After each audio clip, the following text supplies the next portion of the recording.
We are back with another episode of the Walk-On Redshirts. We took last week off, holiday season. You guys got to understand, holiday season, but we had to come back for National Signing Day, have to preview the college football playoffs. And, well, I don't know about you, but we take 2 weeks off and we take a week off. We go, 2 weeks since our last episode. And it feels like, I don't know, we haven't talked college football in a month. No, I feel like I'm having withdrawals. My wife had to keep giving me nicotine patches so I would stop shaking on the couch. I mean, not having this medium to talk college football, my body is literally missing it. So glad to be back, Jake. Yeah, it's we had the start of bowl season. There's been some interesting ones. Western Kentucky brought in a backup quarterback who was in the transfer portal, who came in and won the game for them after throwing 5 touchdowns. Oh, that was awesome. And by the way, so to talk about bowl season, my son and I sat down, and he's 2.5, and I read out every team, and he either looked at the logos or he liked the team name, and he picked the team he wanted. He was 8-0 going into Wednesday night. Well, 7-0 going into the Western Kentucky Old Dominion game. And I was so excited. I was like, wow, this is crazy. He's literally tied for first in the entire, college football playoff pool. I was ranked 322,000th, but we're not going to go there. And I'm watching that game like, okay, I guess the streak is over. I thought he was magical. Western Kentucky comes back from a 28-point deficit, Jake, in the first half with their third-string quarterback and wins 2 blocked field goals in the last 5 minutes, or excuse me, one in the last 3 minutes, one in overtime. Like, what a phenomenal game. So I thought he was magical at that, only for UTSA to stomp on the perfect season for my son. They ruined it. It's interesting. So we've actually got 64 people in our group. Fun fact that my wife went in there. She's in 60th. So Oh, wow. I don't think she's going to win. Yeah. I'm in 35th. We've got 2 people sitting at 9-0, which is incredible. 2 people at 8-1, and then a bunch of people at 7-2. If you're listening and you don't have your Twitter handle, or can DM me and let me know that you are one of those people, I'm gonna have no way to let people know that they won, because sorry, football 12358. I don't know who you are. How do you not know who that is, Jake? Or ESPN fan 0685033078. Sorry, I have no idea who you are. You're gonna have to let me know. It's right there. I think this is a you problem, Jake. It probably isn't me problem. It probably isn't me problem, if we're being honest. If we're being honest. Full disclosure, I did not put my son in that bowl pick'em. I didn't, because I feel like people might have thought I had 2 picks. I didn't do it. My son is off on an island somewhere. Hey, if he somehow wins, we'll get him a shirt. All right, I'm holding you to that. We make you sizes. All right, we got to start off. The big news today was National Signing Day. A lot of chaos. I don't know about you, but I was kind of glued to my phone today, just kind of seeing what was going on. Seemed like Clemson had a pretty, low key day. I'm pretty sure that's fun. Yeah, eventless, which is nice. Like, there's pros and cons to it. The pros is I'm not in a situation like you where I'm waiting for my best player to literally just sign a piece of paper after he's already announced that he's going to be going to Ohio State. So like that part is nice. We get our 23 guys. We're done by 1 p.m. No transfer guys, which I'm cool with, for the reason why Dabo called for. All 4 of them fielded the offer, but they wanted to be offered a starting job, which makes sense. A lot of these guys are transferring because they want to be the guy, or they want to improve and still be the guy. That's not going to be promised at Clemson. That's not going to be promised at a lot of high tier programs, but it is promised in some places. So to each their own. But I will still say, like, even though it was eventless in terms of drama, Clemson's signing class was pretty good. To be 15th overall, including transfers, and then to be 12th overall with just high school recruits, I'm pretty pleased. Got a couple 5-stars coming in. Big Sammy Brown, Bryant Wesco. Sammy Brown is going to be a beast in college. Yeah, just because of his curly mullet. I mean, just that alone, please, I can't wait to watch. Do not pull a Quinn Ewers. Do not shave that mullet. Sammy Brown, if you are listening, I'm sure you are, because you're definitely listening to the Walk-On Redshirts. Do not shave that mullet, for the love. We need that in college football. that locks that flow. We need that. Well, and it just goes to the Clemson vibe. He can be the defensive version of Trevor Lawrence, you know. So, 100%. but 100%. how are you feeling right now, Jake? You know, full disclosure, we're in the trust tree. You can say however you feel right now. Just be as open as possible. I won't let anyone know what you say. Nobody. So this morning, you wake up. I'm reading, message boards, reading all the updates, following Steve Wilfong, like probably most people were today, trying to see what was going on. And Big Dog Fong. Yeah, and there was all these rumors about guys going, not going, going, not going. They lost Jeremiah McClellan to Oregon, but they had 3 wide receivers in the class. So losing one wasn't a big deal. Plus, if Brian Hartline puts a bat signal out and says he's taking a transfer wide receiver, you'll have guys lined up at the door trying to get in. So, like, did you follow the template when he flipped to Oregon? Oh yeah, no, he was afraid of competition. He did chasing the bag. He was chasing the bag. Good. We didn't want him anyways. He wasn't a take. He wasn't a take. He was committed, but he wasn't a take. That's just that's how recruiting works. Right. Okay, you get it. Got it. And then there was some rumors about Edric Houston, being on flip watch, and he was. And then there Wilfong put in a crystal ball for him to go to Alabama, and then all of a sudden he just shows up and like during their ceremony, like doesn't really speak. He just has an Ohio State hat, and it's just like, oh, cool, okay, I guess. Then he signs immediately. Okay, non-factor, whatever. What's crazy is that's not even the most dramatic person on this day for you. No, and Jeremiah Smith, who has been committed for over a year, number 1 player in the country, committed to Ohio State for over a year. There's rumors for the last year that all the Florida teams were going to make a push for him. Georgia at one time was going to make a push for him. You got Miami, you got Florida State, you got Florida. They were saying Florida State up to the last hour was going to make a push for him, and then all of a sudden it's Miami. And here we are. He announces at 12:30, 1 o'clock that he is going to be a Buckeye at 8:45 p.m. Eastern time. This man has still not signed his national letter of intent, and nobody really knows why. He's talking to Mario Cristobal. They're trying to work a deal out with his yacht. They were saying that he had a Miami hat in his bag. He showed up with a black bag to his commitment ceremony, and then people were saying that he had a Miami hat and an Ohio State hat in there. He was going to decide at the last second. And for a kid from South Florida, like half his team is going to play for Miami, Florida, because his program is just loaded with talent. There was multiple 4- and 5-star players on his team. Like, he was the best player on his team, but like, it's not like he was the only reason why they won like a state championship. When you have that many players going Division I, like, you're going to be a good program. So Jake, like, full disclosure, what do you think is his hesitation? Could it only be an NIL deal? I mean, I hate to say that. That's such a blanket statement nowadays. I don't think, like, if I'm being honest, and I don't know the kid, I don't know anything. I'm just kind of reading some things. I think there is a potential that he wants to stay home. Like, all of his friends are going to Miami. I mean, he is from South Florida. Do you think a couple of the guys flipping in y'all's class in the past couple of days is playing a role? Do you think old Kyle Honda McCord leaving? Which I don't think Honda McCord has anything to do with that.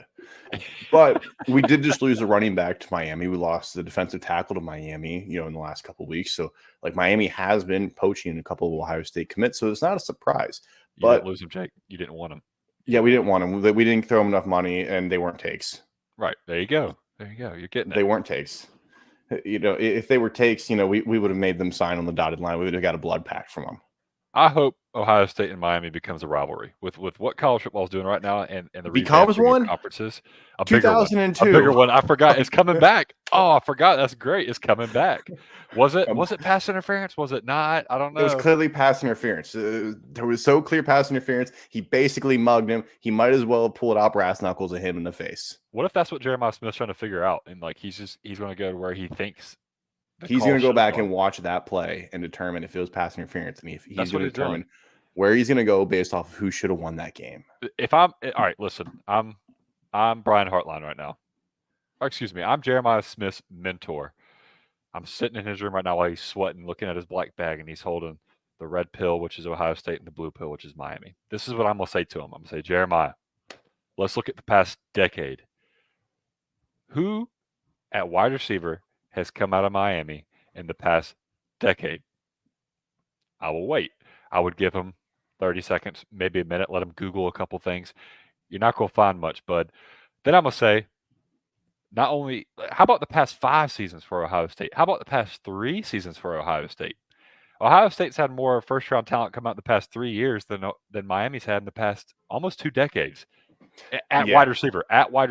I mean, you could go back. I mean, they have the pedigree at Miami where they had Andre Johnson, they had Reggie Wayne, they had I mean, you had Santana Moss and whatnot. Santana you had those Moss. guys. You had some big-time talent come out there, but that's been over 20 years.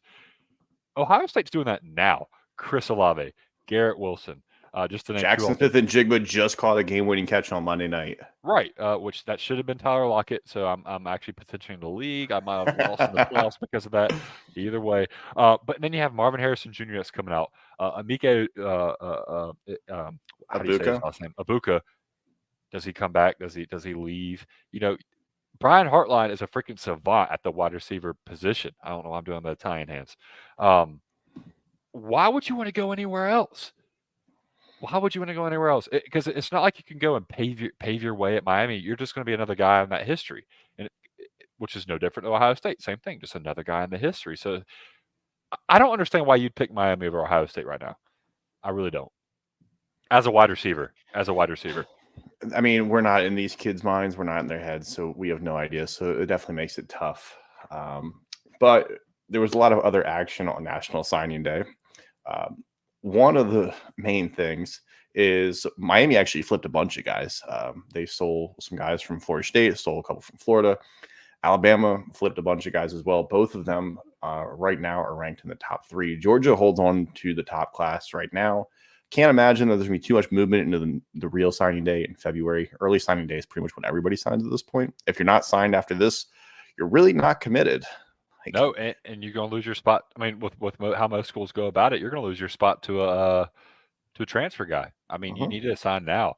And honestly, like best case scenario, well, let me not slow down your steam. We'll get back into this in a minute. But Georgia's got number 1 class. 28 commits. Alabama number 2 class, 25 commits. Miami number 3 class, 27 commits. Ohio State number 4 with 21 commits. Texas number 5 with 22 commits. And then Oregon, Auburn, Oklahoma, Florida State, and Notre Dame round out the top 10.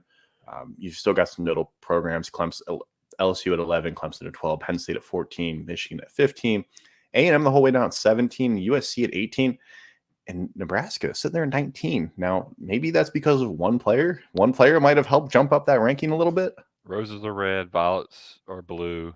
No. Dylan Raiola, please come home. Yeah. Dylan Raiola, screw you. That's what Georgia fans are saying.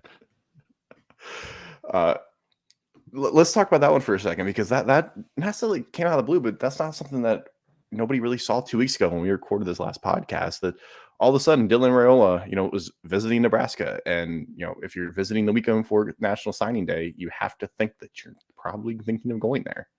Oh, again, so we talked about this before we started the podcast. Guys, this is why a lot of schools have policies where you cannot you cannot visit another school after you commit. Number one, you're playing with the school that you've already committed to, and number two, you're messing with the guys who want to be there. They're waiting for your decision so they can see whether they get a spot or not. You only get 85 scholarships, and not every year that class is the same size. So you need to know what you're doing as soon as possible. But Dylan Raiola, a lot comes out of this. Like the first thing everybody says, "Oh, Nebraska offered him a bag." Maybe. I don't think so. Matt Rule is a very good recruiter. I mean, he was great. I believe he's at Temple. And then he was great. Temple guy. Yeah, did a phenomenal job there. Had chosen Anderson, formerly known as Robbie Anderson, who spelt his name 3 different ways already in the past couple seasons. So Cushman really good. PJ Walker was a Temple guy. So he's getting some pretty good guys there. Then he goes to Baylor and makes Baylor pretty relevant. And I believe he was coaching at Penn State at one point. Tries his hand at the NFL, doesn't work out too well. So people kind of like start to, Matt Rule, he's lost it. No, guys, remember, college football and NFL are 2 totally different beasts.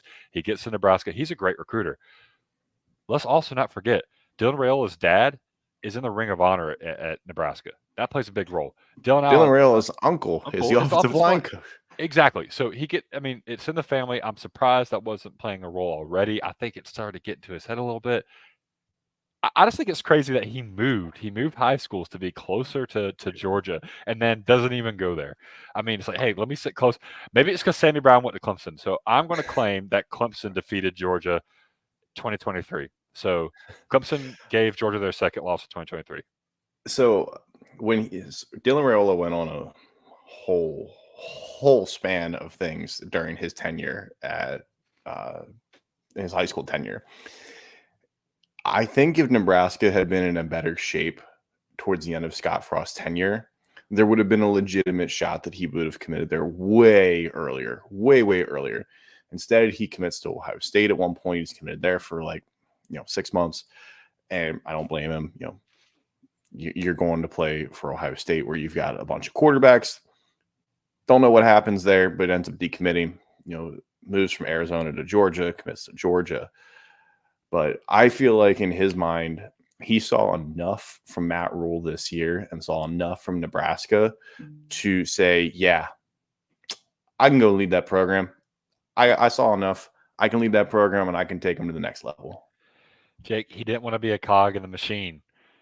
He was scared of competition, and Georgia didn't want him anyways. He wasn't a take.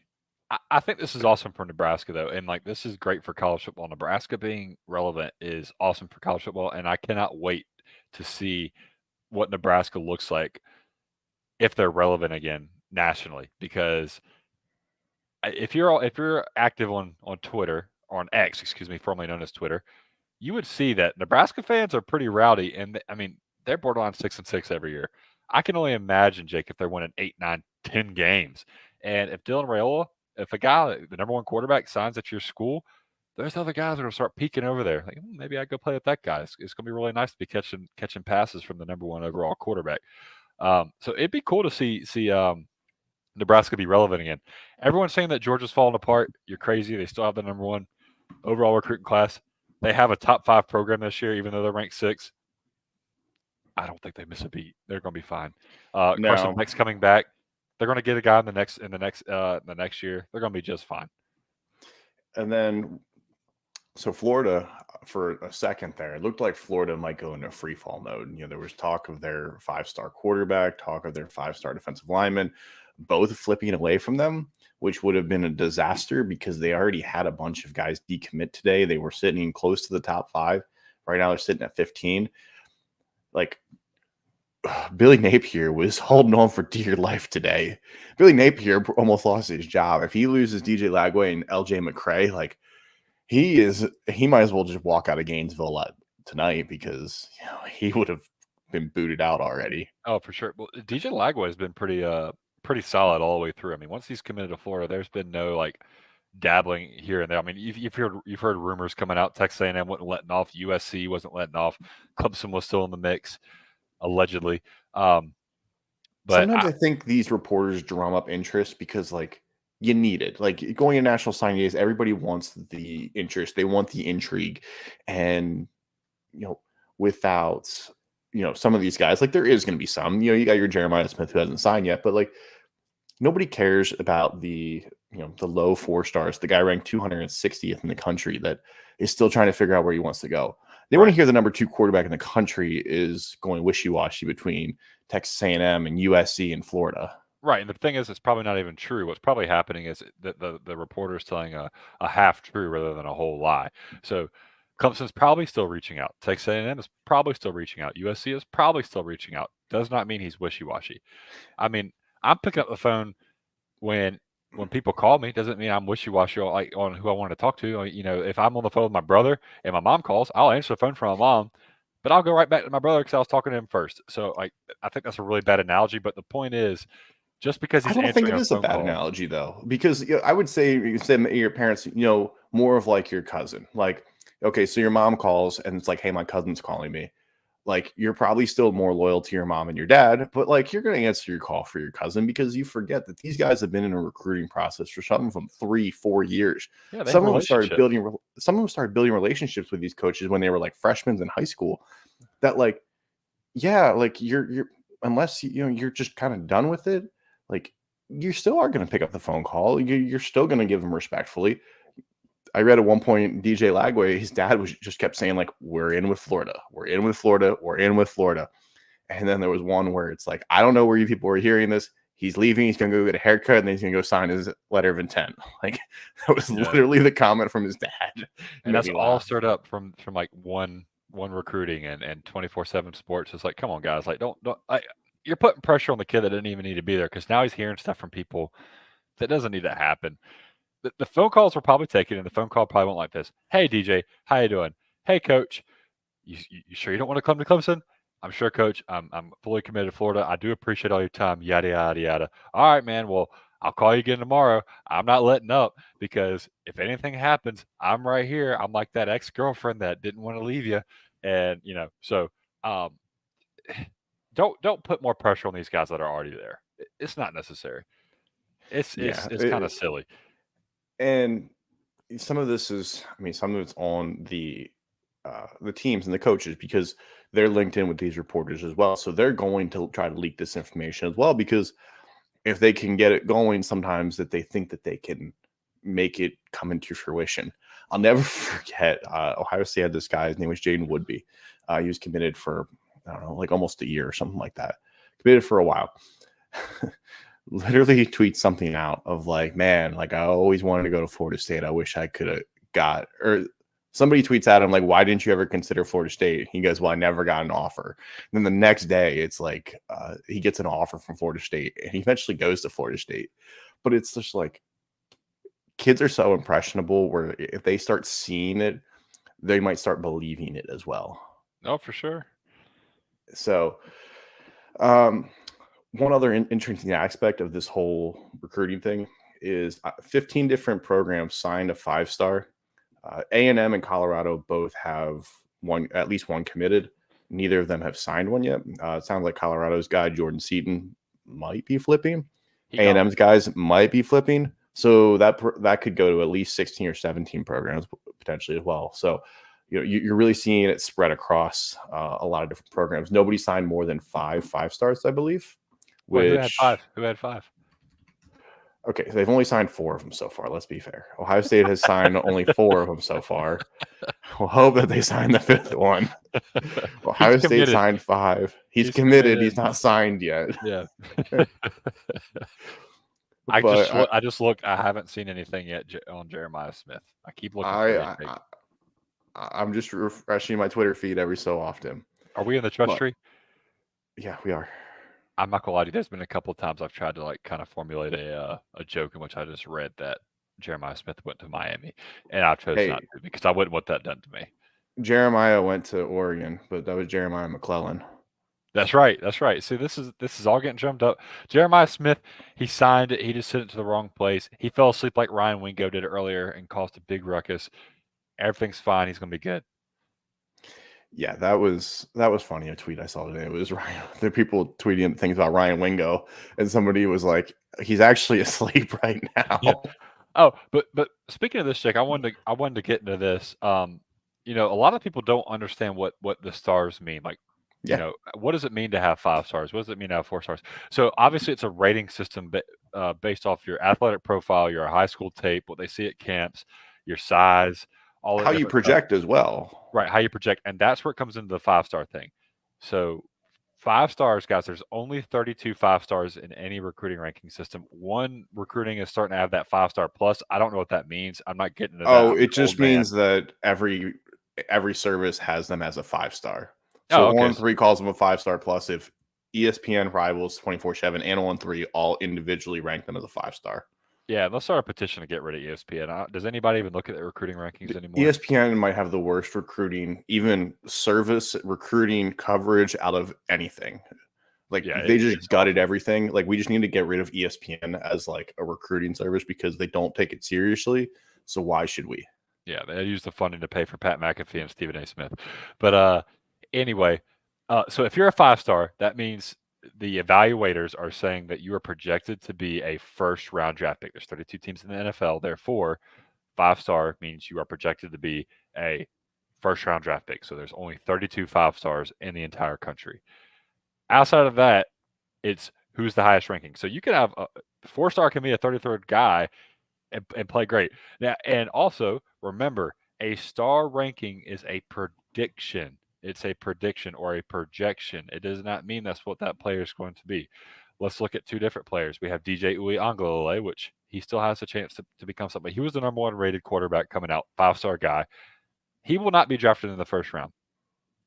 Then you turn around and you have a guy like Joe Burrow, who might have been a 4 or 3-star, not a 5-star guy. He makes it to the first round. Or you have a guy like Grady Jarrett, who was a 2-star athlete who comes to Clemson and becomes a 3rd-round draft pick, now an all-pro defensive tackle. So all that is the projection. So it is nice to hold over your rival that, hey, we had better projections than you, or we have more 5-stars than you, yada, yada, yada. It's all down to coaching at that and then execution. And honestly, like, there's so many high school athletes. It's so hard to rank them correctly and accurately. So we have to give these guys credit who do this as a job. I mean, you have to imagine how many players they're evaluating on a day-to-day basis. So hats off to them. And yes, they're going to miss some people because of, maybe it's not even their fault. Maybe something happens in that kid's life, or maybe he just doesn't understand how to handle college and just makes bad decisions. There's so many variables. And injuries also play a huge factor as well. And it's the mentality as well, because sometimes these kids are going thousand miles away from home, and all of a sudden they don't know how to prepare themselves on a day-to-day basis when they're in college compared to when you're in high school, when some of these guys have so much God-given talent where they didn't have to try as hard in high school. Now you get to a college level and everybody's just as good as you. Right, of course. Hey, question. Would you rather have Marvin Harrison Jr. or Bo Collins? So Marvin Harrison Jr., and I would rather have Marvin Harrison Jr.'s son than Bo Collins. Okay, well, Bo Collins was ranked the 12th best wide receiver in the 2021 class. Marvin Harrison Jr. is ranked 14th. Well, so that was rigged. So Bo Collins should have been great. He should have been great. Like, I'm just going back and I just looked at some of these guys, and honestly, there's a lot of really good players in here, but there are definitely some ones that flamed out. Like Troy Franklin was the number 3 wide receiver. Great. Emeka Ibuka was number 1. But then, like, Alabama's wide receivers just whiffed. Ja'Cory Brooks, he just entered the portal. Whatever Hall. He transferred to Texas. Like, yeah. Christian Leary, I think he transferred too. I don't know who that is anymore. Yeah. Lorenzo Styles Jr. went to Notre Dame. He's now a defensive back at Ohio State. Like, he was a top 20 wide receiver. Yeah. So it just shows that sometimes these things, they project them and they're not always true. So it's important that, like, stars are based off of how good a player is in high school and what they project him as. And a lot of times these 5-stars, do end up being really good players. Maybe they don't become a 1st-round pick. Maybe they don't become a Heisman contender. But, like, usually they are contributors in some way, shape, or form on a team. Yeah, 100%. I mean, unless you have Corey Foreman, who's at USC right now. He was the number 2 overall player. Dude, USC ruined him. Had he come to Clemson, he'd probably be a 1st-round draft pick by now, so that was on him. But dude, USC ruined him with their style of defense. If you go look at his size right now, I'm pretty sure he lost weight when he got to college. Oh yeah, for sure. Honestly, I don't know why he wouldn't have gone to Clemson, knowing Clemson's pedigree with defensive linemen, especially at the defensive end position. Like, I really do not understand that move on his part. As a recruit, he was 265 pounds. Good size for an edge rusher. Yeah. He is 235. They dropped him 30 pounds. Yeah. They did him a If disservice. anything, you just bulk him up, move him inside. Like, you What's move that? him to a 3-tech. Like, yeah. It's as if they try to prepare him to be an outside linebacker in the league. It's like, man, I don't know if that's what his skill set was. Isn't he from the West Coast? He's from California. Okay, that's probably why he stayed out there. I mean, that probably plays a role. But dude, you're an edge rusher. You should have stayed an edge rusher. But hindsight's 2020. It looks like they tried to make him a stand-up linebacker, edge rusher, but, like, some of these guys do better with their hand in the dirt. Yeah, so that's what you did in high school. Why would you want to switch it up? People don't realize that's a drastic change. When you're playing defensive end, you ain't covering wide receivers and tight ends and running backs. You're getting after the quarterback and you're playing gaps on run schemes. Like, it's a whole different ball game. All right, let's move on to transfer portal stuff. We're not going to stay too long on this because there have been a ton of guys committed, a ton of guys enter the portal. I wanted to just highlight a couple of the big ones that have committed. Dante Moore and Dylan Gabriel both go to Oregon. Interesting that they get 2 quarterbacks. Basically blew up their quarterback room for Dante Moore and Dylan Gabriel. because Ty Thompson entered the portal. They've got another guy who wants to compete, but dude, you're not going to. One of these, Dylan Gabriel's getting the job, and they told Dante Moore that Dylan Gabriel's starting, but you'll start in 2024 or 2025. LT Overton, the defensive tackle from A&M, goes to Alabama. Riley Leonard goes to Notre Dame. Brock Vandegrift goes to Kentucky. So many other guys that committed to places, but there's a lot of notable uncommitted guys still. You still got Walter Nolan and Evan Stewart just entered. Trevor Etienne is still in the portal. Cam Ward, Malik Murphy, Corey Foreman, like you mentioned, and DJU are all still uncommitted. Yeah, well, and then recently Malachi Nelson out of USC, who's the number 2 quarterback in the nation, I think last year, has entered. And both him and Malik Murphy are considering South Carolina. That is mind-boggling to me. Malachi Nelson's list of teams was the most insane list of things I've ever seen. It was like Cal, Tulane, Houston, South Carolina. It's like he just put every team on the wall and just threw darts and like, that's where I'm interested in. Yeah, I mean, honestly, he must not have done really well in practice. He must not have shown much. I don't understand. Like, he should have suitors. I mean, and there's enough egotistical coaches out there who think they can bring the number 2 quarterback in and make him good. So why those are the schools he's deciding between is beyond me. Yeah. The other one I forgot to mention is Kyle McCord to Syracuse. That was an interesting one. There was rumors he was going to go to Nebraska. I think the Rayola thing kind of pushed that away. McCord ends up at Syracuse then. Oh yeah, big get for Fran Brown. I mean, yes, Kyle McCord was average at Ohio State, but that's a good move for a guy for Syracuse. I mean, have you seen their schedule for next year? For Syracuse's? Yes. No, I have not. How what's it looking like? It might be the easiest schedule in college football next year. Do we have another Louisville situation coming up? Oh, this might be easier than Louisville's schedule. So they go Ohio, Army, Holy Cross. Some people will tell me that Army game might be Kansas, but for the time being, we'll call it Army. UConn, Boston College, Cal, NC State, Pitt, Georgia Tech, Miami, Stanford, Virginia Tech. Oh my God. Honda McCord might go 10-2 with Syracuse. And he'll get all the credit. He's going to get all the credit. I mean, there's a couple trick games. They're at NC State. They're at Pitt. They're at Cal. They're at Cal. Trip. It's a far trip. And we don't know the dates for all these other than their 3 non-conference games. Miami, that could be a difficult one. Virginia Tech, it was a little bit better this year. So, you don't know, but, you're definitely looking at the same. This is a guaranteed bowl team. 100% going to a bowl game. Yeah. Ohio was pretty good, so you can't count them out. Army, you never know what you're going to get with them. Holy Cross, they'll beat the doors off Holy Cross. And UConn was also terrible.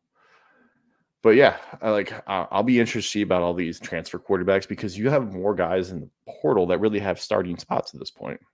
Yeah, Fran Brown might be in a conversation for a different job next year for an upgrade because of how he's turned Syracuse around. When in all, in fact, Dino Babers probably would have taken this team to a bowl too. Yes, they went to a bowl game this year and they had a tougher schedule. That's true. Yeah. So I'll be interested to see where these guys land. I mean, Evan Stewart is a really big name to watch. He was the number 1 wide receiver at Texas A&M.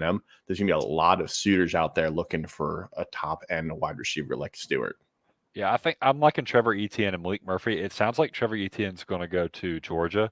That's all the buzz. What a wild turn of events. Go to your arch rival. Yeah, for sure. And I don't even think Georgia was in the running when he was being recruited. I think it came down to Clemson and Florida, and he wanted to pave his own path. And I'm surprised LSU's not in the mix. I mean, you're from Louisiana. You're from right outside of Baton Rouge. I'm pretty sure he's from Baton Rouge. So I'm surprised that LSU's still not in the mix, especially with what Brian Kelly's got going on there. Cam Ward's also an interesting one. I believe he's deciding between Miami and Florida State. And I think DJU is literally just waiting to see what he does. If he goes to Miami, DJU will be at Florida State. If he goes to Florida State, I think DJU will go to Louisville. So that one's going to be very, very interesting. Yeah, I thought I saw Oh, another quarter. For some reason, I thought I saw another quarterback just went to Louisville, but it's so hard to keep up. No, you did. I'm not. The person who it is not coming up the top of my head, but I can look it up in a second. Malik Murphy, though, is one of my favorite guys coming in. Tyler Shuck from Texas Tech went there. Yes. That's exactly who it was. I mean, DJU. Maybe he doesn't beat him out. I don't know. Like I might be giving DJU too much credit. But Malik Murphy is the one I'm watching to see where he goes because, guys, I don't Yes. think we realize how good this guy is and how big he is. I mean, he's 6'5", 240. He is a huge, huge human being. He's got a cannon for an arm. He was named the second string over Arch Manning. He was the second string the year before that. I'm pretty sure. 'Cause I think he's a redshirt sophomore.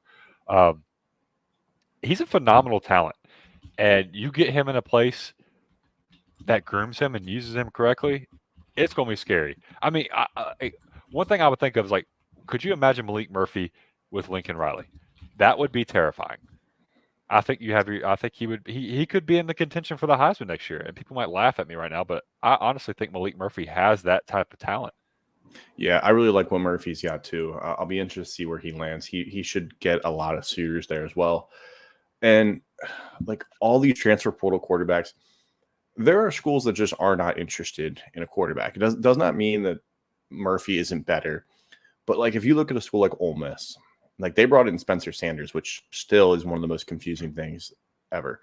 But like, why would Ole Miss bring in Malik Murphy when they have Jackson Dart? Like, because Murphy isn't going to come in just to be the backup quarterback, and Dart's not going to be happy if you bring in somebody else and say they're going to be starting. Yeah, maybe he goes to Nebraska. Gets to I think Nebraska should bring in like a 1-year guy, and if that just telling the guy like, hey, Dylan Raiola is going to have a shot to win this, like, but you're also going to have a shot to win this. You're the upperclassman, you should beat up the true freshman, but if you don't, it's not our fault. I also wouldn't rule out Wisconsin in a lot of this. I mean, I think we forget because we always assume Wisconsin's that power run scheme type of team. Luke Fickell's in there, and he's trying to install somebody out of the transfer portal. Or I feel like they did. Let me pull it up. I thought they signed a quarterback. Tyler Van Dyke, and they have Nick Evers from Oklahoma. So they've actually got a couple quarterbacks. God, I can't keep up. I'm sorry, people. I'm behind. Nobody can keep up. We're 2 weeks rusty. We're 2 weeks rusty. I mean, how can anybody keep up with the transfer portal at this point? Nobody even knows who's going on. All right, enough of hypotheticals. We got 2 big games coming up. We got to talk about them. We got 2 massive games coming up. We probably won't have another episode before the college football playoffs. Sorry, people. Holidays coming up, just not happening next week. Sorry. Shout out Christmas. Yep. Shout out Christmas. Shout out Jesus. We're all big Christmas people around here. Merry Christmas. Happy Hanukkah. Happy Kwanzaa. Happy Boxing Day to any people that are Canadian. But you want to start with Alabama, Michigan, or you want to start with Texas, Washington? Let's start with Texas, Washington because let's go Alabama, Michigan because I'm more excited to talk about Texas, Washington. Let's save the best for last. All right, let's talk Alabama, Michigan. Who is a player on either team that you think is going to be a key factor? Jalen Milroe. You took the easy way out. So that is the easy way out. However, the biggest matchup is I think these teams are very, very similar. Both have pretty good offensive lines. I think Michigan pass blocks better than Alabama has this year. Alabama has more talent in the offensive line in terms of recruiting rankings, but they're very similar in the trenches. They're very similar at wide receiver. I mean, I don't think anybody is blowing you away at wide receiver on either team. We don't have any first-round guys on either team. Running backs are pretty good. I like Blake Corum a lot more than I like I always forget his name for some freaking reason. Donovan Edwards? For Alabama. McClellan? Chase McClellan. But it comes down to the quarterbacks. And honestly, those two are very similar as well. I like Jalen Milroe more than I like J.J. McCarthy. I don't trust J.J. McCarthy. I mean, yes, he's won in big games, but I don't trust J.J. McCarthy when he's playing against a good defense. I mean, you played Penn State, and you were only trusted to throw the ball 9 times. Yes, you're going to do what it takes to win, but guys, if you're that guy, you're throwing the ball more than 9 times in a game. And Alabama's defense is going to be maybe the best, maybe the second best. It's up there with Ohio State and Penn State on the best team that they've faced all year, or defense that they faced all year. So it's going to come down to that matchup with quarterback on quarterback. Who doesn't make mistakes? I feel like Jalen Milroe is not a guy who's going to make many mistakes. I think he's just going to go out there and game manage, and I think he's going to game manage better than J.J. McCarthy. And I know this is a very vanilla answer. I'm very sorry. I normally don't do that, guys. I normally say something that's completely off the wall. In this case, I think Alabama's the better team. I think Jalen Miller is the better quarterback. I think this game could be a double-digit win for Alabama. I think there's too much going on with Michigan. I think They just got the notice of allegations today too. Right. Well, and just to be clear on people, if I read this correctly, this is just the punishment that came from the stuff that they had already found. So this is the punishment from the NCAA on Jim Harbaugh lying about the hamburgers. So the first punishment was Michigan. Michigan put it in there to probably get a lesser punishment from the NCAA. Now the NCAA is finalizing that investigation. It is proven that he lied. Whatever. We're going to see what happens next year. He will coach in the playoff. We're going to see, but there's too much going on. There's too much speculation on Harbaugh going to the NFL. There's too much speculation on, Connor Stallions, all that stuff. I mean, they've had all these things over them all year. They've continued to win, but I just think you cannot do that in a playoff game against Alabama, especially when Jim Harbaugh has this massive monkey on his back. Let's call it a gorilla at this point on winning a big time game. I think he's won one bowl game. Jake, am I correct? And I believe it was his first season. Yeah. So not only has he only won one bowl game, he's 0 in the playoffs. I mean, he's played Michigan played Georgia, got boat raced, played TCU, made too many mistakes. Shout out JJ McCarthy. Now they're coming back and they're having to play Alabama. It's not looking good for you. It's not looking good for you. Alabama's playing the best football they have all year. They just knocked off what was deemed the best program and untouchable. They knocked them off. They knocked them out of the playoff completely. Knocked out Florida State in the playoff. Didn't even have to play them. So I know this is a long-winded answer. Jalen Milroe is the difference maker, just because of his playmaking ability. He's a better runner than JJ McCarthy. Better game manager. I think he does the job. So I think a guy like Dallas Turner on the defense, I think the linebackers are going to be huge for Alabama because Michigan's defense is going to be pretty good. Like we know that they're strong, but if Alabama can force Michigan into situations where they have to throw the ball, force them into 3rd and long, force them in, to positions where they have to try to move it with JJ McCarthy's arm, I think that they can win that battle. Alabama has a really strong secondary. Their defense is, just as good as they continue to be. I don't have faith in JJ McCarthy being able to beat Alabama with his arm. I think JJ McCarthy can beat him with his legs. I think he can move around the pocket. But I think if Donovan Edwards and Blake Corum are getting them into, 3rd and 2, 3rd and 3, and they can continue to rely on the run game, like Michigan's goal is to make this game as short as possible. Like that is what their goal is. Their goal is to run the ball and make the game as short as possible, limit both possessions because they know they can be efficient if only needing the ball, 9 times in the game. They know they can go down and they can score enough points in 9 possessions. When you start getting to 12 and 13 possessions over the course of the game, that's where we start getting a little bit different. That's where, other teams can get more chances to score. So the linebacker is going to be huge in limiting Michigan's chances to get multiple first downs in a drive. And I think another thing, Jake, just to add to what both of us are talking about, especially with talking about the defense with Dallas Turner and the secondary of Alabama, I want you to name the best quarterback that Michigan's played this year. I'm gonna go ahead and give you the schedule real quick, and you tell me to stop. It's either Tua, Little Tua, Kyle McCord, or Drew Aller. Like those are the only 3 that you really can justify, and none of those 3. Little Tua is fine. Drew Aller was just, he was a game manager. Kyle McCord was a game manager. Jalen Milroe is dangerous with his legs. Like he's very, very dangerous with his legs. And Talia, I think he threw the game away against Michigan. They That's had also that game. True. But like just for the people who aren't football geniuses like Jake, let me go ahead and name this schedule off to you so you can hear who Michigan's played. Yes, Michigan's good. I don't want to take anything away. They've handled business, but they've played UNLV, Bowling Green, Rutgers, Nebraska, Minnesota, Indiana, Michigan State, Purdue, Penn State, Maryland, Ohio State, Iowa. Guys, UNLV, their coach is gone.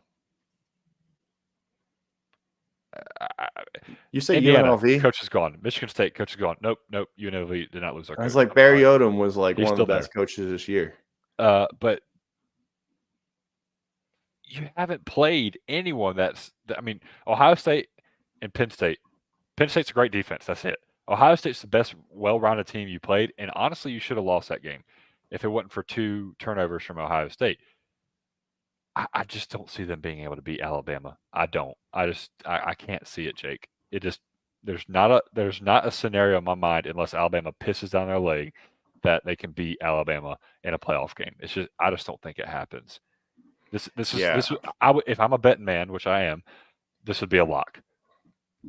Yeah, I'm not confident in Michigan this game, and this really feels like it's Michigan's chance because of who they have on the team and who they're losing. Like, they're going to lose a lot of their offensive line. Blake Corum is going to be gone. The wide receivers, I mean, they can come back, they can go. The wide receivers don't really scare anybody. Roman Wilson, I think, might go. I'm not positive. I think he might be a senior finally. The defense, like, they've got like 40 some seniors on this team. Like, this feels like it's time. Like, also, I mean, I know they signed a pretty good quarterback today, but like, I mean, JJ McCarthy's proven, like, you don't know what you're going to get out of a quarterback. You have no idea what the development's going to be like. Like, everybody thought Harbaugh was a quarterback guru, and for the longest time, he could not develop a quarterback. Couldn't even get one in the building. No, Shea Patterson's the best one he's gotten in the building. Shea Patterson was a 5-star, and Shea Patterson was terrible. Yeah. Was awful at Michigan. Everybody thought that Ole Miss. He wasn't very good at Ole Miss either. He was a little bit better at Ole Miss. Somehow he got worse at Michigan. You know, he was playing John O'Corn at one point. John O'Corn might be the worst quarterback I've ever watched in my whole life. So, you know, you got to take it when you can get it. And this year feels like if they don't get it this year, like, I don't know when it's going to happen. Yeah. And honestly, like, I would probably take the 3 other teams in this playoff over Michigan. 100%. I don't think Michigan competes with these guys. Like, I don't see it. I'm not a huge fan of it, and like, we'll see what happens. All right, let's go over to the fun game. Yes, I'm very excited for this game. Let's talk about the fun game. We've got Texas versus Washington, and I don't know what the over-under is set at, but just take the over. Take the over. Take the over. Take the over. A little sneak peek, little spoiler. When we talk about our underdog picks, both of my picks are for this game, and I'll go and let you know I'm taking the over, like I've done all year. I am a sicko when it comes to the over. But Jake, let me go and go through this real quick. Let's talk about defenses. Texas has the 3rd ranked rush defense and the 94th ranked pass defense in the nation. Washington, I don't care they can't run the ball. I don't care they can't run the ball. Washington is the 98th ranked team in the nation running the football, but they're 1st in the nation in passing it. Texas, I hope they got right this month in bowl preparation, because this could be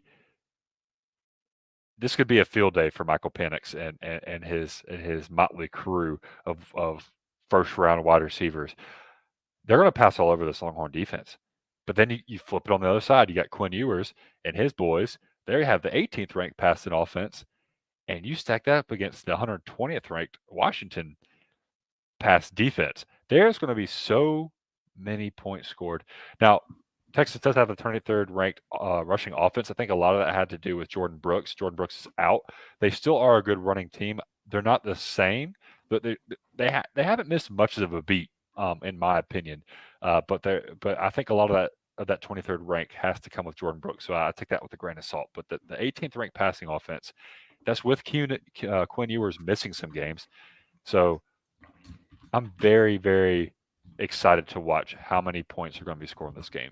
If you're a defensive guy, if you like old school football, don't watch it. Watch the previous game. We've got both styles of football being played. We've got old school, ugly offense, great defense in the first matchup. We've got new school, modern age, 7-on-7 football, throw the ball over the damn field in the second game. This is one of the most exciting playoffs we've had in a while that my team's not a part of. Very, very good to point that out. Very good to point that out. This is going to be an incredibly fun game. I mean, Quinn Ewers, Michael Penix, you've got 2 of the best quarterbacks in the country. You've got incredible receiving cores. Jordan Whittingham, A.D. Mitchell, and Xavier Worthy versus Michael Penix with his talented receiving core of Jalen McMillan, Romo Dunze, and Jalen Polk. Like, I mean, to me, like Penix can spin it. Like Penix can really spin it. But like Ewers has moments where you're just like, wow, like that was a really good play. Like this, I see why this dude was the number one quarterback in the country. And when I watch these two teams, like I really think it's gonna come down. I mean, it's gonna come down to the defenses. Like somebody's gonna have to make a stop. Like one of these defenses is going to have to make a stop. Like it really feels like the last team with the ball could win this game. Yeah, and honestly, Jake, I think Washington defense has been challenged more in a close game, and they've been able to make those stops when they've had to. Texas's defense is ranked better. You know, they've got the 23rd ranked, or excuse me, the 3rd ranked rush defense and the 94th ranked pass defense. But I just think Washington's been in more close games than Texas has. Texas has either blown someone out or lost. Texas was a close game. That's back in September. The other close game they were in was against Oklahoma, and they ended up losing it. And then everybody else down the road, they just beat the crap out of it, like a revenge tour. So I'm curious to see if an offense can keep up with them.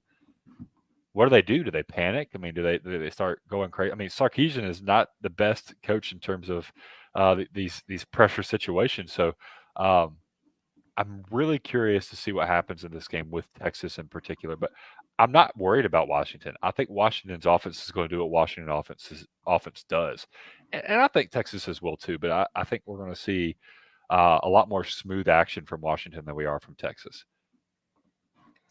Yeah, you look back at what Washington had earlier this year, and against Washington State, Kalen DeBoer had the stones to go for it inside his own 25-yard line, and like they're battle tested, like they're ready to go.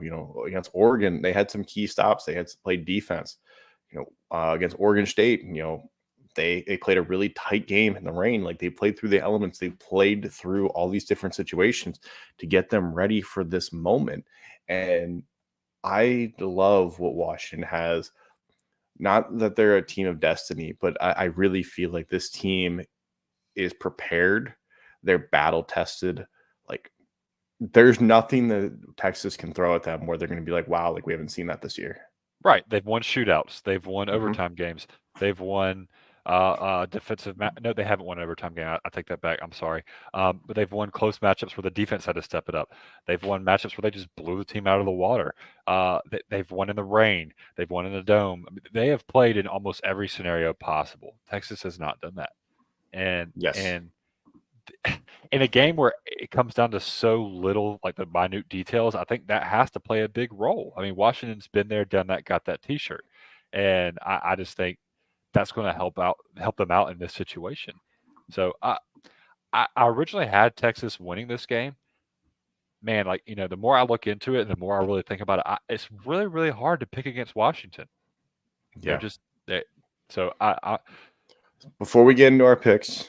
Sorry. Before we get into our picks, let's go into our underdog picks for the week. Oops. There we go. Let's. You want to go first? You want me to go first? You go first. You bet lead off. All right. Well, so if anybody doesn't know, make sure you join us on Underdog. Use promo code Walk-On, get your deposit matched up to $100. Make sure that you have to be 18 years or older, 19 or older in a couple states, 21 or older. Make sure you're old enough in wherever Underdog operates. Terms and conditions apply. And call 1-800-GAMBLER or visit ncpgambling.org if you need help. All right.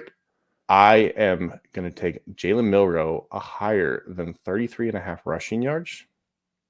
And I'm going to take Jalen Polk higher than 59.5 receiving yards. I think Jalen Milroe is going to be crucial to Alabama's success because I think that Michigan is going to focus on shutting down the run. They've done a real good job of shutting down the running backs, but they have struggled with mobile quarterbacks. Look for Jalen Milroe to get loose.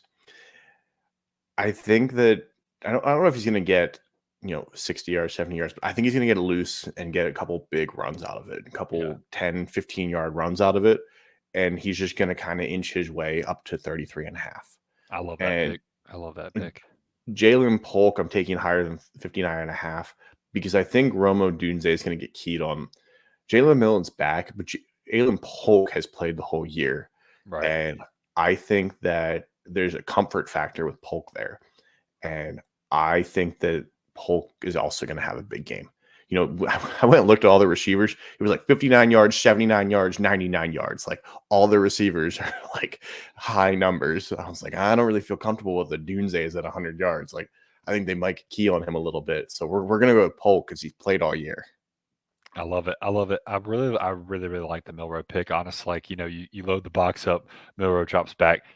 He breaks 1 or 2 runs, boom, he's already hit his 33.5. With this week, I'm going, like I said, I spoiled it a little bit. I'm going with Quinn Ewers to throw for more than 290.5 passing yards. Guys, they're going to let this one loose. They're going to throw the football up and down the field against Washington and their 120th ranked pass defense. Quinn Ewers is really good. You've got A.D. Mitchell out there. You've got Xavier Worthy. You've got the big tight end who's an amazing, amazing athlete. Quinn Ewers has the targets too.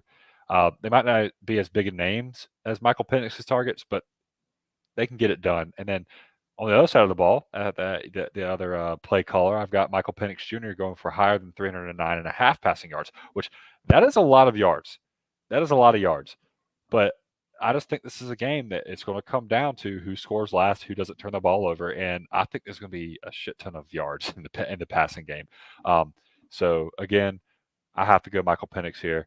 And I think he's going to go for. I think he might go for around 350, maybe even 400 yards passing. This is going to be an intense game passing. Would not shock me at all.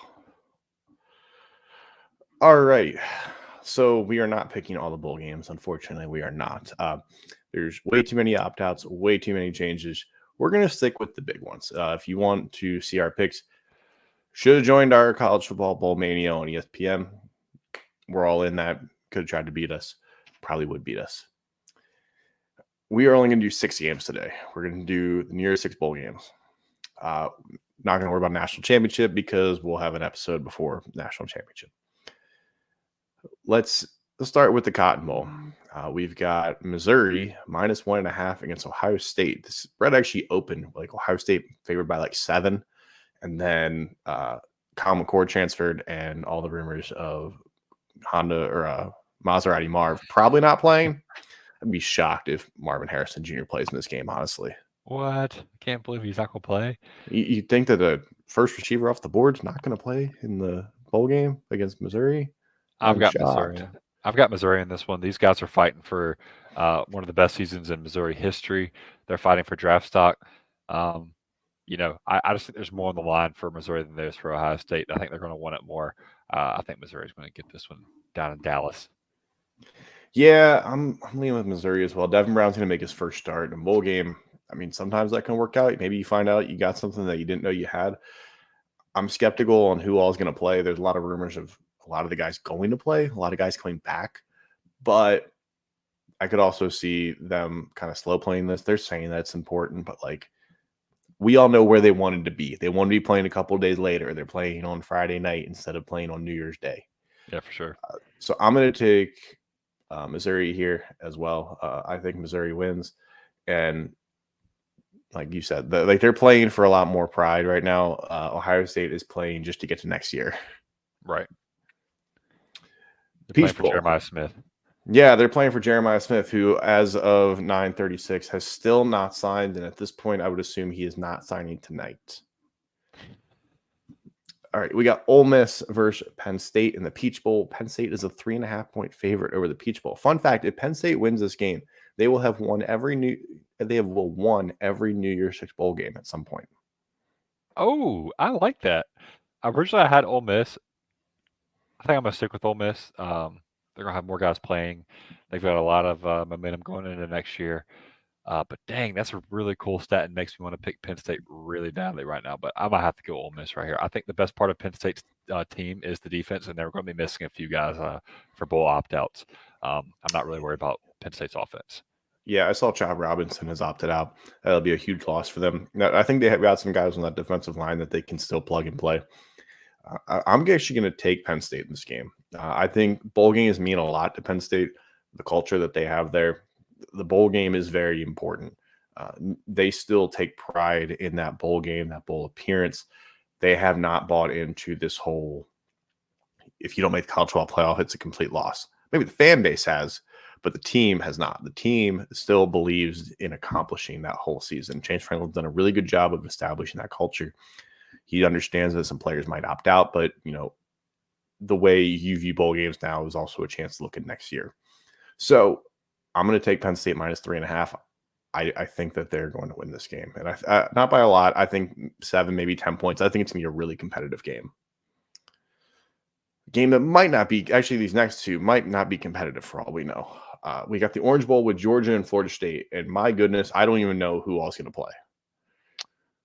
Florida State might be playing third stringers at this point with the amount of guys opting out. Good God. Like, you want to talk about the wheels falling off. I mean, this is one of the things that happen when you have a transfer portal built team. I mean, you have one bad thing happen and they just fall apart. And that's the type of people who wouldn't have played anyway. And it's not like they're transferring or they're going to the NFL draft, so they're opting out. They're opting out of the game because they want to transfer. And man, that just doesn't sit right with me. Georgia's got a lot of guys coming back. They're losing some guys in the transfer portal, losing some guys to the NFL draft. But I think this one's important to them too. Carson Beck's going to come. He's going to play. He wants the guys to get up and get rowdy. I think Georgia rolls over in this game, unfortunately. I think Florida State's going to get boat raced. And the sucky thing about this is going to show the naysayers like, yep, told y'all guys. Like, this is just telling you, like, Florida State didn't belong in the playoff. This is not the Florida State team we've seen all year. I think Georgia still would have beaten that team. I think this is going to be a lot worse than that would have happened, though. I think this is going to be a pretty big blowout. Yeah, I saw Trey Benson and Jaheim Bell are both opting out of the game. I haven't seen anything about Keon Coleman. I think I saw something about Johnny Wilson, but I don't remember what I saw. But I think Jared Verse opted out as well. So you've got at least 3 guys and potentially more, probably more, going to be starting a backup quarterback. It's just not going to be a good situation. Carson Beck is going to play. Carson Beck's coming back next year. I think Georgia is going to have enough talented guys because they've got enough talent on that roster to still play. I think Georgia wins this game pretty easily. I'll watch. I'm sure going to watch, but don't be surprised when this game's sitting at 35-7 at halftime. Yeah, this might be one that's just some background noise. Next one's the Fiesta Bowl, which has some interest, but I'm not really sure where we're going to go here. Liberty plays Oregon, and Oregon is a 17.5 point favorite. Bo Nix will make his final appearance in college football unless he figures out a way to find another year of eligibility. Yeah, this is going to be a blowout. This is going to be a bloodbath. There's no really further explanation needed. Because Bo Nix is playing, this is going to be a rough game to watch. Liberty's good. Liberty's not Oregon good. And Oregon's pissed off. I think we're going to see – and Bo Nix is trying to become a first-round draft pick. We talked about this in the last podcast, and it was a couple weeks ago. So shout out if you're still with us. But this is going to be a game in which Bo Nix is going to try to put the stamp and the flag into his career, his college football career, his 15-year college football career. So I think Oregon wins big. I would have much rather seen SMU in this game. I think SMU would have been more talented and a better matchup for Oregon.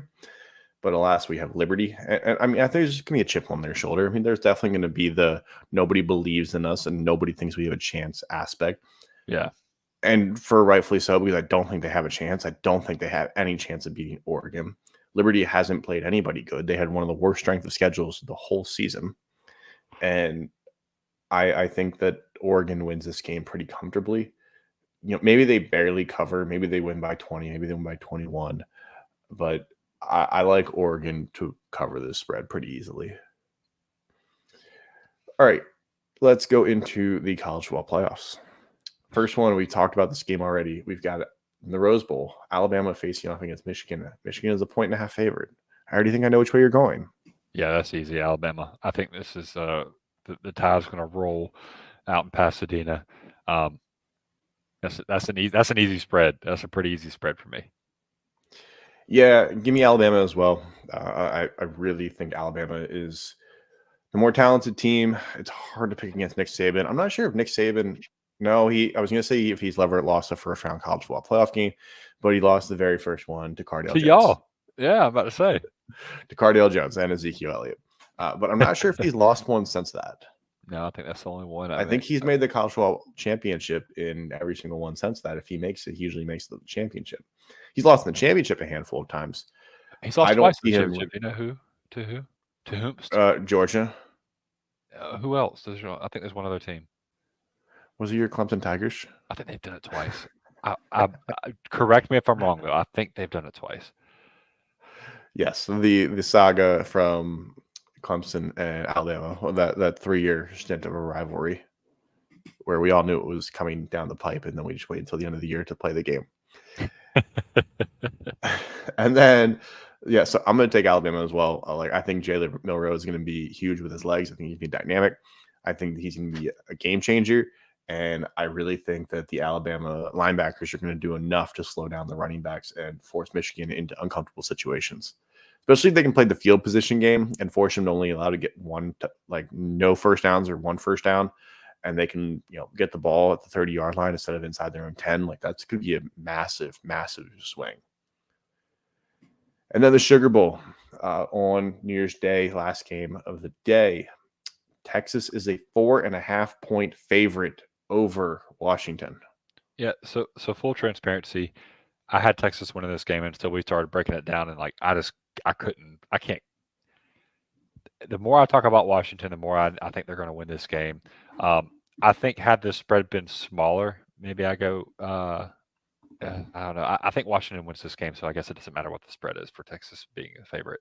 I think Washington wins. I'm going Washington plus 4.5. Yeah, I'm going to join you there. This is kind of a boring picks because we both picked the same things, but I think we're both along the same lines here. I like Washington. I think Michael Penix is going to be. I think he's got one of the best teams in the country. His offense is incredible. They took a little bit of a step back, but I think with a month off to really get things together, get guys healthy, I'm excited to see what Ryan Grubb and Kalen DeBoer draw up. They're going to have some interesting play calls. They're going to have some route trees that they're going to be excited to put out there. Look for this to get funny. Look for this to get weird, and look for a lot of points to be scored in this game.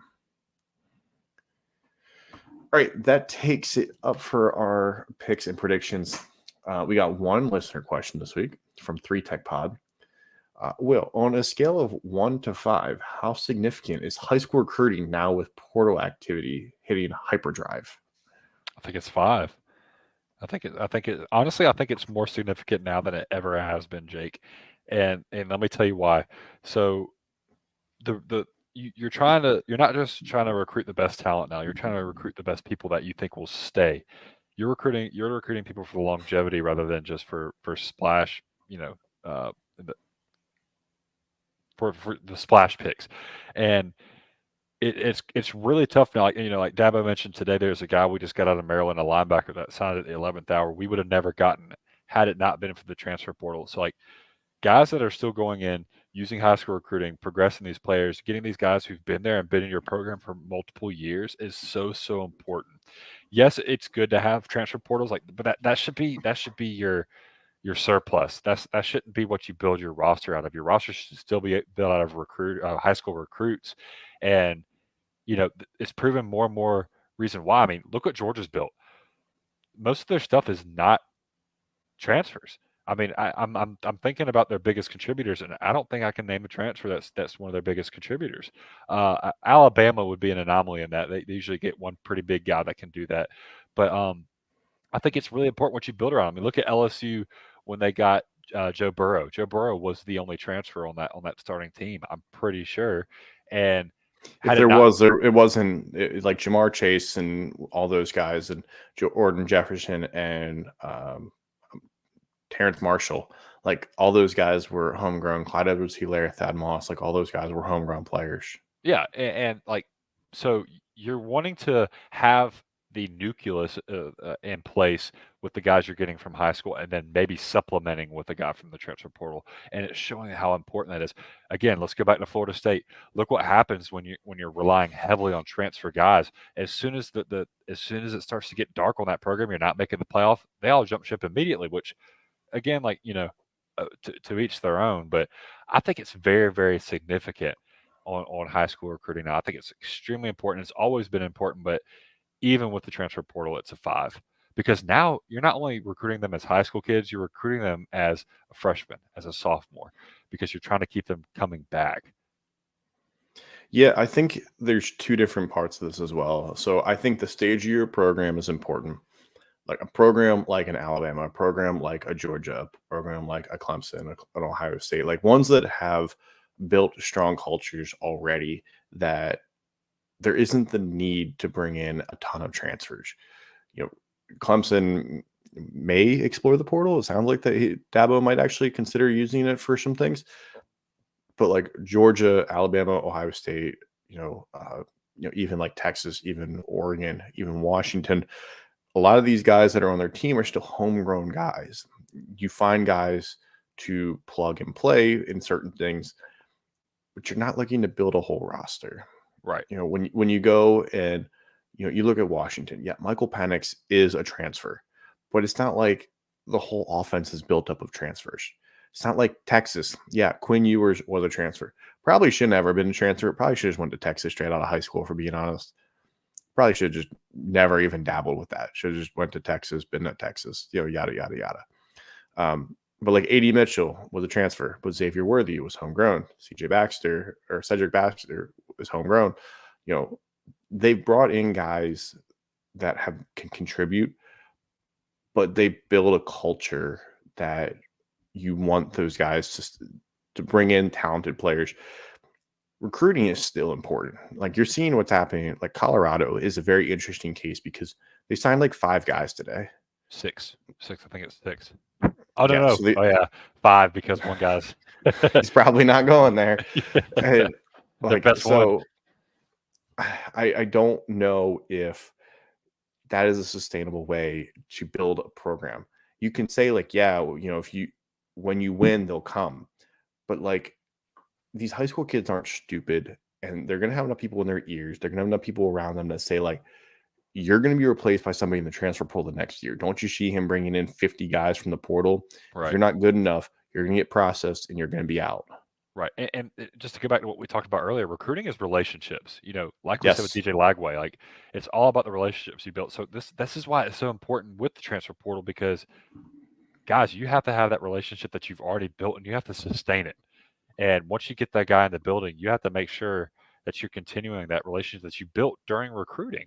And you're not getting that same relationship with the transfer portal. So, man, it's so significant that you do such a good job in recruiting, not only to get them in the building, but to get them to stay into the building. Like, it's all about that relationship you have with that coach.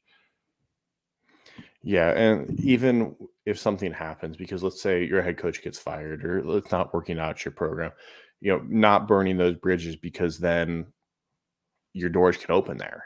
Your doors can open back to those programs that you did have interest in. So, like, I think the portal is important, but the best way to build a program and have the longevity is still through high school recruiting, in my opinion. Yeah.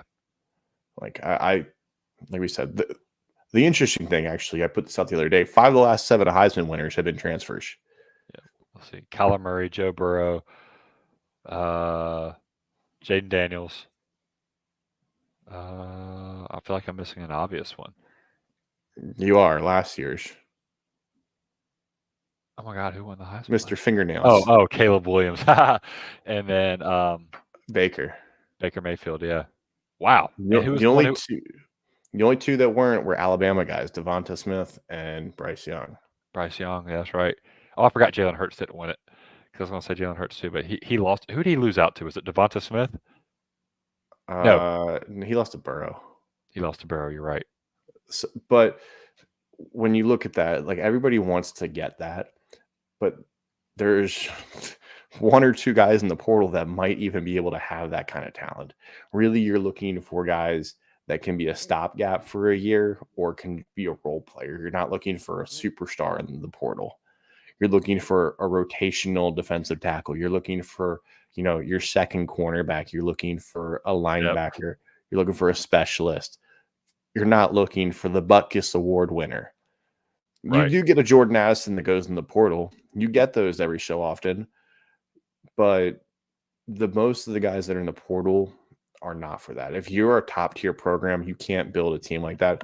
But if you're a new coach coming into a program, 100%, you got to use it. You got to go. You can bring some new life in, figure out what you have, and also bring in some talent there. Yeah, for sure. That's a great question, though. That's a good little thought test. I like that one. Thank you, guys. Absolutely. 3Tech. Absolutely. Appreciate you guys. Well, that's all we have for today. It's been another episode of the Walk-On Redshirts. Like I said, we're skipping next week with the holidays. We'll be back after the first of the year, figuring out what we're going to do for the off season right now. Still working on that. I got some ideas up our sleeves for you guys. With that being said, make sure to follow us on all the platforms. Make sure to follow us on. You've got one thing you want to say? I do. I just realized this, and I'm pretty angry at Tyler Urbanski. We got a graphic. We got a new graphic, Jake. That's our background for this podcast. I see some logos. I see Ohio State. I see Oregon. I thought about this earlier, and I was going to mention something, but Oh, I see the tip of the Clemson paw right behind it, right over your head.